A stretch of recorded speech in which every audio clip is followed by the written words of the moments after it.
اللہ علیہ وسلم۔ میں تمام مختار گنج کے لوگوں کو مبارکباد پیش کرتا ہوں کہ بڑے خوش نصیب آپ لوگ ہیں، ایسی محفل سجائے اور جلوس محمدی نکالے۔ ماشاء اللہ دو دن پہلے جلسہ بھی ہوا جشن عید میلاد النبی کے تعلق سے۔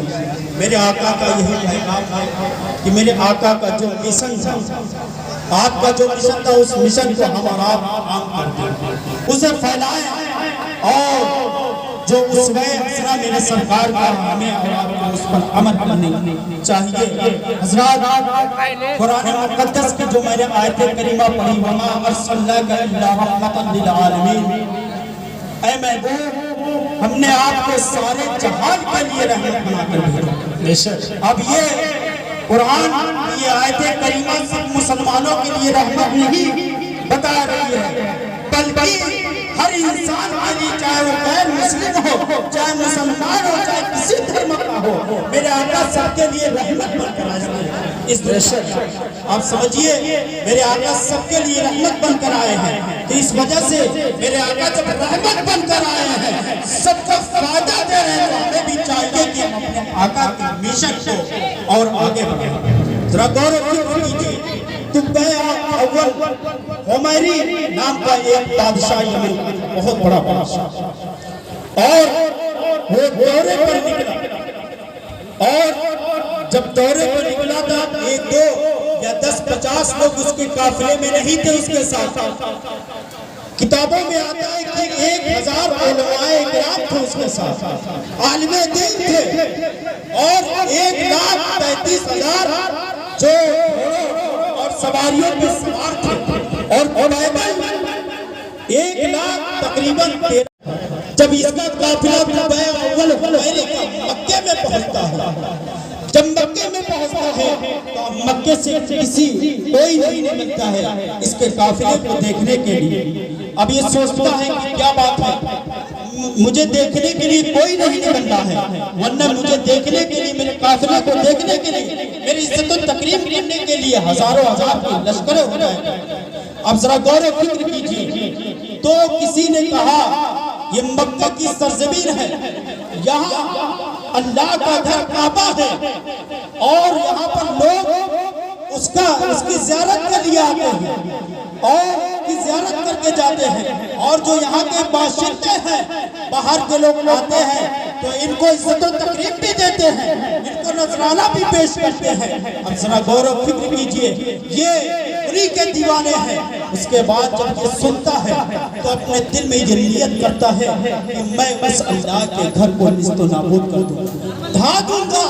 جب یہ نیت کرتا ہے اور ان لوگوں کو قتل کر دوں گا، یہ سوچتا ہے تبیع اول حمیری، جب یہ سوچتا ہے تو اس کے ناک سے، کان سے، آنکھوں سے خون آنے لگتا ہے، بدبودار خون آنے لگتا ہے، بڑا پریشان ہوتا ہے، بڑا علاج چلتا ہے، جو کہ اس کے قافلے کے ساتھ طبیب بھی موجود تھے، علماء بھی موجود تھے۔ جب علاج کر کے تھک گیا، کوئی فائدہ نہیں پہنچ رہا ہے، اسی میں سے عالم ربانی تھے، آپ وہ آسمانی علاج کرنے والے تھے۔ اس کے بعد کہتے ہیں کہ اے بادشاہ، تو نے اپنے دل میں کوئی غلط نیت تو نہیں کیا تھا، کوئی غلط نیت تو نہیں کیا تھا۔ وہ تبیع اول حمیری کہتا ہے ہاں میں نے یہ سوچا تھا۔ اس کے بعد عالم ربانی نے کہا اپنے اس غلط نیت سے توبہ کر لو، اپنے اس غلط نیت سے توبہ کر لو۔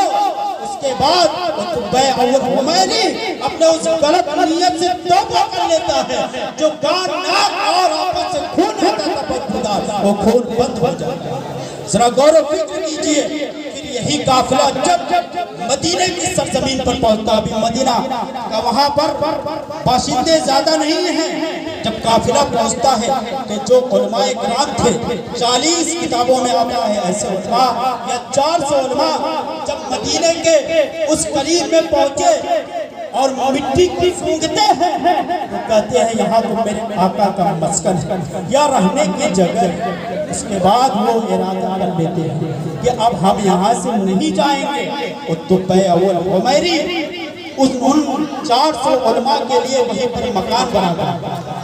اور ان کو نذرانے میں دے دیتا ہے اور ایک ایسا مکان 2 منزلہ بناتا ہے اور ایک خط لکھتا ہے اور میرے آقا کے ناموں پر لکھتا ہے کہ میں طب اول حمیری بادشاہ میں آپ پر ایمان لا چکا ہوں، اگر آپ کا دور پایا تو بڑا خوش نصیب ہوگا اور اگر نہیں پایا تو یہ میرا خط۔ اور جو سب سے بڑے عالم دین تھے ان 2 منزلہ کے مکان کو دیا۔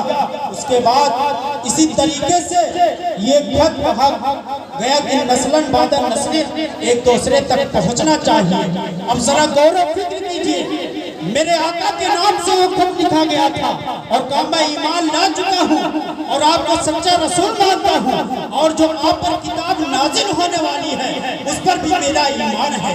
ذرا غور و فکر کیجئے، اس کے بعد وہ خط دے دیتا ہے، نسلاً بعد نسل اس خط کو پہنچایا جاتا ہے۔ میرے آقا اس دنیا میں مبعوث فرمائے آتے ہیں، مبعوث ہوتے ہیں، تشریف آوری ہوتی ہے، آپ آتے ہیں۔ اس کے بعد جب آپ کو مکہ سے مدینہ کی ہجرت کی باری آتی ہے، آپ مکہ سے مدینہ کی ہجرت کے لیے آتے ہیں، اب وہ نسلاً بعد نسل پہنچ رہا ہے۔ آپ جس اونٹنی پہ سوار ہیں، لوگوں نے کہا کہ مدینہ کے لوگوں نے کہا کہ سب نے اپنے گھروں پر اچھا کھانا بنایا کہ سرکار کاش میرے گھر آ جاتے، میرے دعوت میں مشغول ہو جاتے، میرے دعوت میں شامل ہو جاتے۔ ذرا غور و فکر کیجئے، میرے آقا نے کہا نہیں، یہ میری اونٹنی ہے، اس کی نکیل چھوڑ دو، یہ جہاں پر رک جائے گی میں اسی گھر میں جاؤں گا، اسی پر وہاں پر ٹھہر جاؤں گا۔ اب ذرا غور و فکر کیجئے، اب اس اونٹنی کو چھوڑ دیا جاتا ہے۔ اب وہ جو اور ہماری 2 منزلہ مکان بنوایا تھا اور وہ عالم ربانی کے لیے تھا، جو سب سے بڑا عالم ربانی تھے، اب وہ اونٹنی وہیں پر جا کر رک جاتی ہے۔ جب رک جاتی ہے اور وہ اس وقت وہ گھر ابو ایوب انصاری کا جس کے گھر میرے آقا تشریف لائے اور آپ کا ایک خادم ابو لیلہ تھا، اور اس کے بعد وہ خط لے کر میرے آقا کی بارگاہ میں آیا۔ میرے آقا نے کہا بولو ابو لیلہ کیا بات ہے؟ اب ذرا دیکھیے، میرے آقا نے کبھی انہیں دیکھا نہیں، کبھی جانتے نہیں تھے، لیکن پھر بھی کہیں بولو کیا بات ہے۔ اس کے بعد یہ خط دیا جاتا ہے، اس طریقے سے میرے آقا تک یہ خط پہنچتی ہے۔ ذرا غور و فکر کیجئے، 1000 سال پہلے طب اول حمیری جب میرے آقا کا نام سنتا ہے اور جو غلط نیت کیا تھا توبہ کر لیا تو اللہ نے اسے شفا یاب کر دیا۔ اب ذرا غور و فکر کیجئے، ہم تو آقا کے امتی ہیں، ہم تو اپنے نبی کے امت کے پیدا ہوئے، ہمیں اور آپ کو کتنا فائدہ ملتا ہے، ہمیں اور آپ کو کتنا فائدہ ملتا ہے۔ وَمَا أَرْسَلْنَاكَ إِلَّا رَحْمَةً لِلْعَالَمِينَ، اے محبوب ہم نے آپ کو سارے جہان کے لیے رہا۔ اب ذرا غور و فکر کیجئے، ایک آخری واقعہ بتا کر میں اپنی جگہ لے لوں گا۔ ذرا دیکھیے، حضرت ابو بکر صدیق رضی اللہ عنہ اسلام سے پہلے آپ تجارت کے سلسلے سے ملک شام گئے ہوئے تھے، ملک شام گئے ہوئے تھے، رات میں آپ لیٹے ہوئے سوئے ہیں، کیا آپ دیکھتے ہیں کہ چاند اور سورج آپ کے بالکل قریب آ گئے، آپ اسے ہاتھوں سے پکڑ کر اسے اپنے سینے سے لگاتے اور اپنے چادر کے اندر کر لیتے ہیں۔ اس کے بعد جب صبح ہوتی ہے تو اس خواب کی تعبیر پوچھنے کے لیے ایک راہب کے پاس جاتے ہیں اور کہتے ہیں کہ میں نے رات میں ایسا خواب دیکھا، اس کی تعبیر کیا ہوا؟ اس کے بعد راہب کہتا ہے کہ آپ ہیں کون؟ تو کہتے ہیں کہ میں ابو بکر ہوں۔ کہا راہب نے کہ آپ کا ذریعہ معاش کیا ہے، یعنی آپ کیا کرتے ہیں؟ تو آپ نے کہا میں تجارت کرتا ہوں۔ اس کے بعد کہا کہ اے ابو بکر سنو، اس دنیا میں نبی آخر الزمان صلی اللہ علیہ وسلم تشریف لا چکے ہیں، اور راہب نے کہا کس قبیلے سے ہو؟ تو آپ نے کہا بنو ہاشم سے۔ راہب نے کہا اس قبیلے میں نبی آخر الزمان تشریف لائے۔ اس کے بعد کہا کہ اے ابو بکر سنو، تم ان کے بعد ان کا وزیر اور خلیفہ بنو۔ ایک راہب بنو کہ اے ابو بکر تم ان کے بعد ان کا وزیر اور خلیفہ بنو گے، اور میں نے ان کی نعت توریت اور انجیل میں پڑھی ہے، اور اے ابو بکر سنو، میں ان پر ایمان بہت پہلے لا چکا ہوں، لیکن عیسائیوں کے ڈر سے میں اپنے ایمان کو ظاہر نہیں۔